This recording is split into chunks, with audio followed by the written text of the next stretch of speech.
ശാപത്തിനു ശേഷം ആഴ്ചയുടെ 1-ാം ദിവസം രാവിലെ മഗ്ദലേന മറിയവും മറ്റേ മറിയവും ശവകുടീരം സന്ദർശിക്കാൻ വന്നു.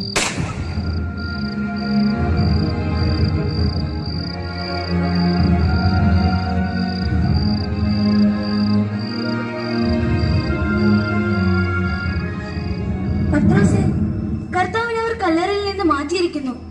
എന്നാൽ അവനെ അവർ എവിടെ വെച്ചെന്ന് ഞങ്ങൾക്ക് അറിഞ്ഞുകൂടാ.